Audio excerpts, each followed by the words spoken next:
Okay, hopefully this won't be a total mistake today. We've got thunderstorms warnings every day as far as the eye can see. So hopefully there won't be any outages. I thought I would try to come on here and show you some dehydrating.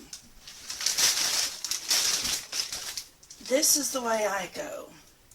I buy the processed vegetables that are already frozen, therefore they're already processed. I've got, this is my, 5 tray. I use the little silicone pads. You don't have to, but often I use them for one thing, depending on what you're dehydrating. As it dehydrates and shrivels up, it falls through here. So I just go ahead and use these silicone pads that I bought off of Amazon.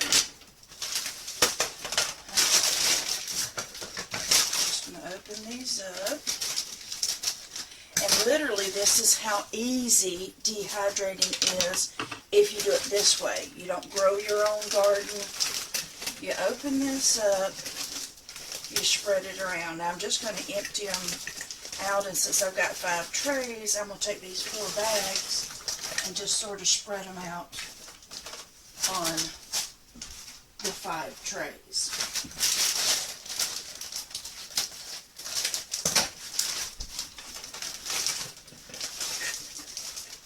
It's not a precise thing. Just scatter them around just a little bit. I'll try to make them a little bit even.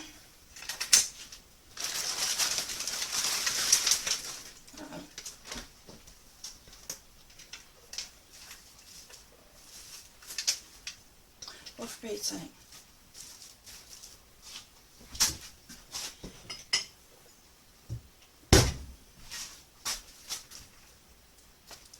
I just pray that we don't have outages, because I hate to get started on something like this and then there's an outage. Alright, for the whole, I usually put a cup or something in there to keep things from falling out like we just saw them doing a moment ago. I should have had these bags cut. I'm sorry.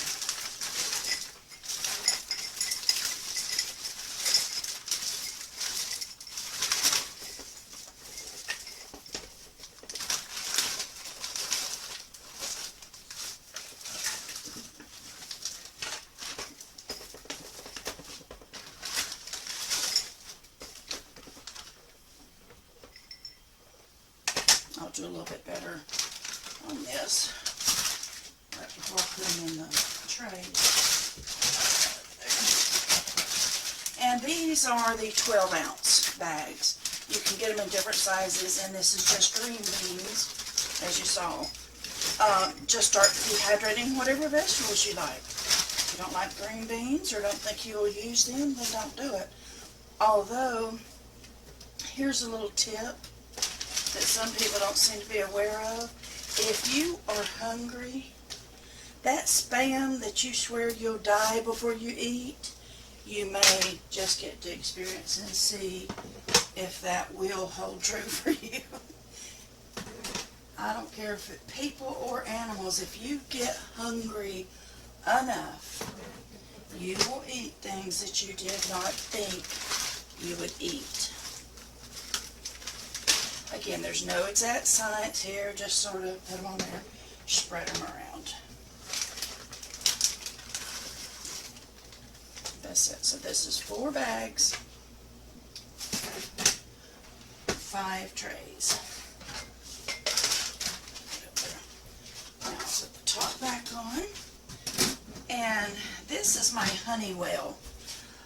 They'll give you instruction books, but I like to go a little bit lower temperature because supposedly you don't lose as many nutrients.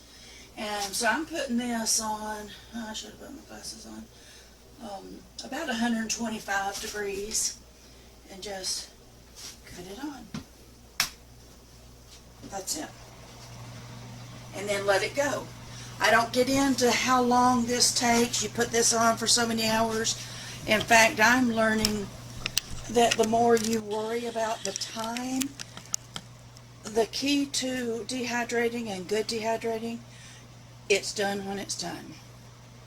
And especially with all the storms and the raining and the moisture outside, it's going to take longer. But there's the beginning.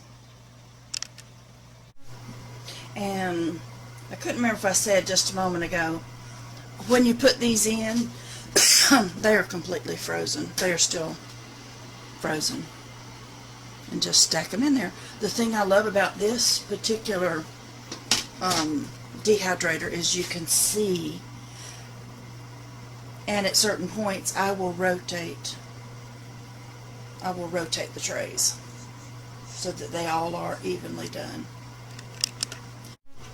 This is kind of redundant, I know, but I thought just for full disclosure I would show what I do at a certain point. I told you I rotate these trays at a certain point. I take the top one, which you can tell is a little less done, and I put it at the bottom, and then I do that. And then the next one I go down like that, down like that. And I made a mistake about this being a Honeywell. It's a rose wheel, something like that. So far so good, although I may turn the setting up just a little bit more with all the storms coming. Okay. It looks like this is done. It started about 6:30 this morning. Now it's I've been letting it cool, so it was cooking like 12 hours, or dehydrating about 12 hours. So to make this easier on myself, I'm going to just dump it right here. Can you hear that, how crackly and dry it sounds? Alright. I'm just going to empty each tray. See how much it has shrunk up from how it started. And you'll also notice by the time this is over, this started out as 4 bags full, and there's not going to be a lot. This is where sometimes I recommend people, it's good to know how to do this on your own, but sometimes it's cheaper by the time you figure you're buying the stuff, you're getting the jars, you're dehydrating it, you've got all that material, yada yada yada. I don't know how much the utilities is to run this for 12 or 14 hours. It probably isn't a whole lot, but you add all the cost up, and that may tell you if this is worth it. I'm trying to remember if these may have been 98 cents a pack, so that's $4 to have done it. But here again, here how that looks, it just sort of, well, I can't stop it, but it's hard. So I'm going to try to get this in here.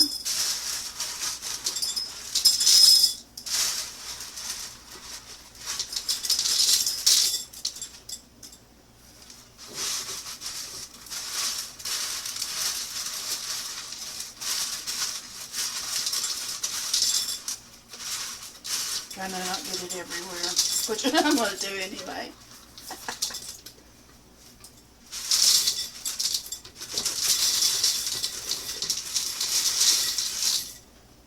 Okay. This jar has been washed. It's been sanitized. It was put in the oven at 200 degrees for like 4 hours, or no, not that long, probably a couple hours. And now we're going to put it in there. You hear that? That's how you want them to sound. So, it's recommended by at least several people that to make absolute sure that this is completely dried, Purposeful Pantry talks about conditioning it for a few days. It may be a week, and all that means is set this somewhere close by and at least once a day do this and listen. And then once that's done, and if it stays sounding like that and it's hard, we will vacuum seal this, and then you label it and store it. Okay, that's how easy it is to dehydrate green beans. Okay, now to hopefully wrap this particular dehydration setting or situation, here's the beans that I did. You hear that noise? That noise is key. The next thing that I do, usually I will shake them, it's called conditioning, for a few days in a row. But these I cooked so long that, I don't know if you could hear that snap. I feel comfortable that they are dry enough. So what I do, and this particular time I'm using a mason jar, as you see, I put in a silica gel or a moisture absorber pack in here. Some people do, some people don't. You don't have to, especially if you're in a place that isn't high moisture area. I take that, I put that on. I've got this. This helps to vacuum seal the jars. I need somebody to help me film. I'm going to place this on there. Just place it snug on there.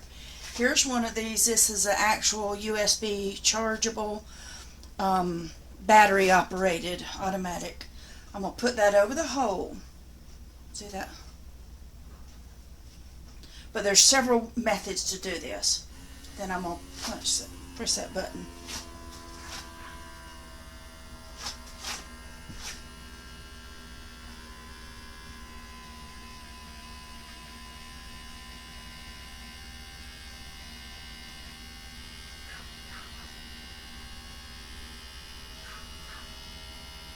You hear the pitch changing. Unfortunately, this doesn't always just stop on its own. You listen to the pitch.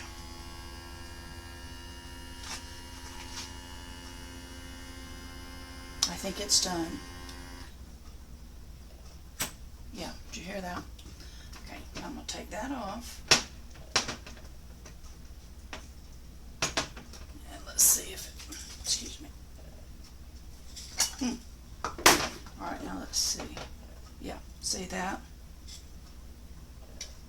That's sealed. So that's how easy that is. Let me tell you the importance of sealing and doing this way, and why I use the pre-frozen. I'm going to give you an example of a fail, because all of us, I don't care who you are, if you've been doing dehydrating or prepping, you've had fails. This is how we learn. These are some potatoes that I got, and I cut them, I blanched them. Can you hear that dull thud? I did what I thought was completely right, just like I was instructed. They weren't processed right or something. These are no longer good. That was over a year ago. You can start, if it's not making a good sound like that. I had a piece with some mold on it that I was going to show you. These are fails. This episode here, I had to throw out some others. This has shown me why, for myself, number one, I don't have a garden.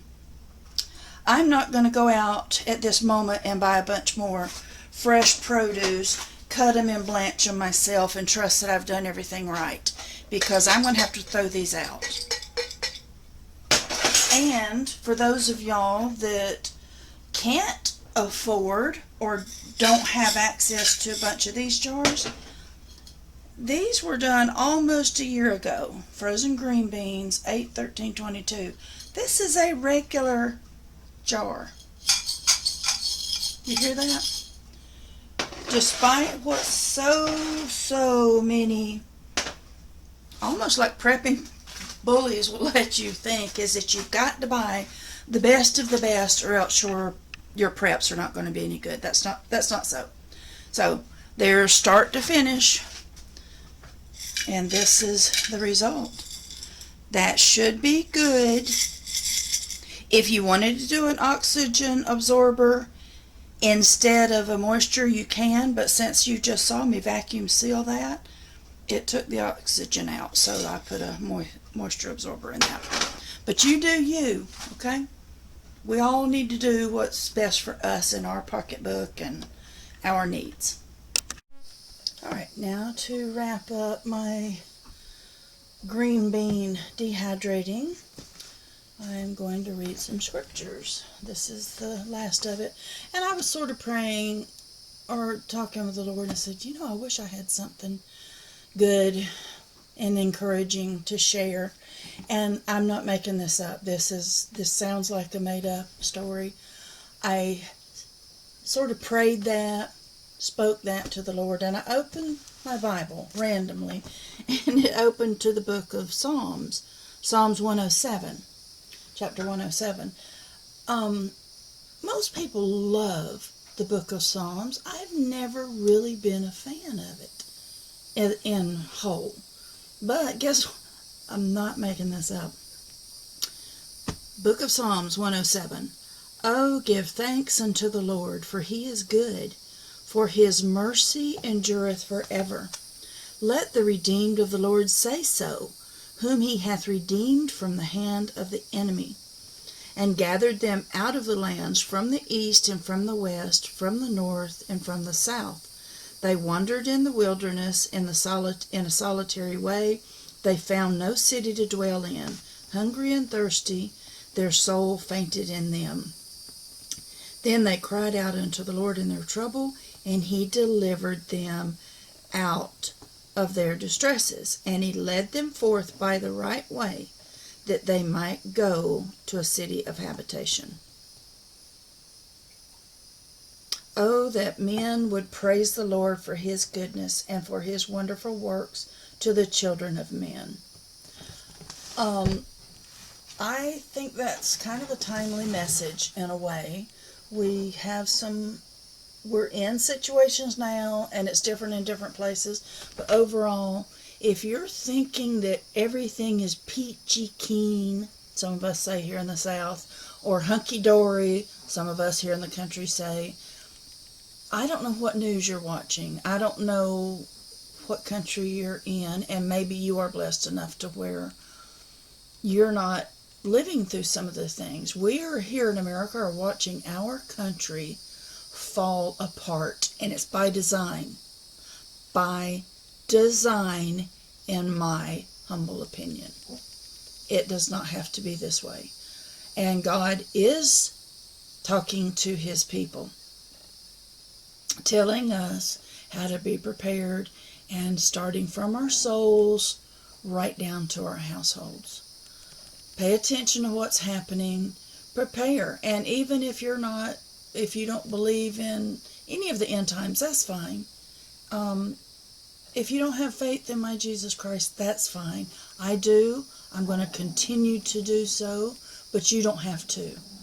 But we all know storms come. In fact, I posted a video yesterday, Friday the 15th of June, and I mean, it was stormy, blowing, nothing. Today, earlier, now we've got more storms coming. We're reaching some stormy periods, so even if you don't believe in some end times thing, she believes in this, that's okay. There's hurricanes, there's tornadoes, there's power outages, there's floods, there's snowstorms. Be prepared in that way, okay? It doesn't have to be doom and gloom. But y'all be blessed. Love you guys. Thanks for watching. Sorry that this one went long, but I hope this helps somebody. That's why I do this, believe it or not. It's not that I'm just so bored to tears. I'm one of those blessed people. I don't get bored.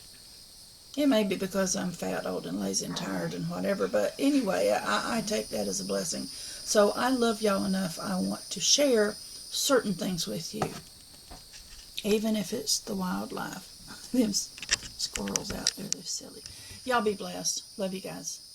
Bye.